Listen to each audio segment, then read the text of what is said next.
សួស្តីមិត្តសម្លាញ់ចិត្ត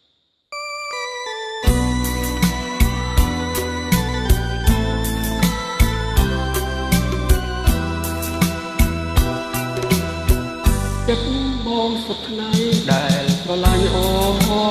នដូចទូកនឹងក្បូនសណ្ដូងតាមគ្នា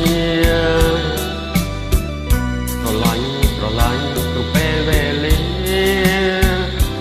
មិនអាចបែកគ្នាមួយគ្រាបានឡើយ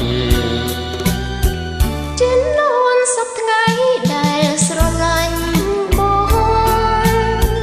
អូនដូចខ្នើយកងបងដូចខ្នើយកាយស្រឡាញ់អិន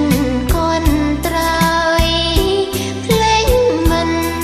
បានឡើយក្នុងមួយជាតិនេះយើងយកកំសត់កំណរនឹងគ្នាលើផែនពោស្ទាមិនដែលប្រទា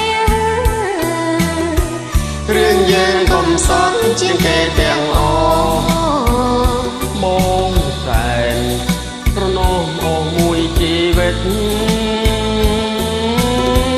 មានតែបងមួយជួយឲ្យអូនรู้យល់រឿងគេឈ្មោះយល់អការពិតបងស្រឡាញ់ណាស់ហើយសែនអាណិតអូមួយជីវិតពិតស្នេហ៍តែពើ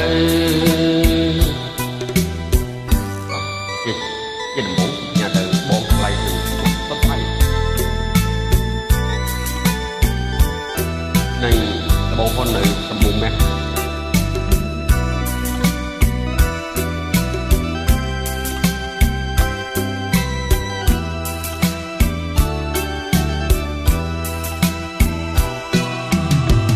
យើងយកកំសត់កំណរនឹងគ្នា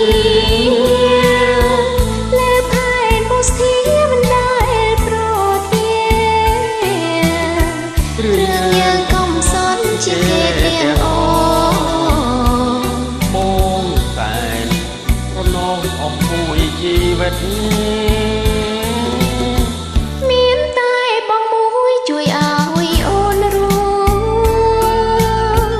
យល់រឿងគេឈ្មោះយល់អការពិត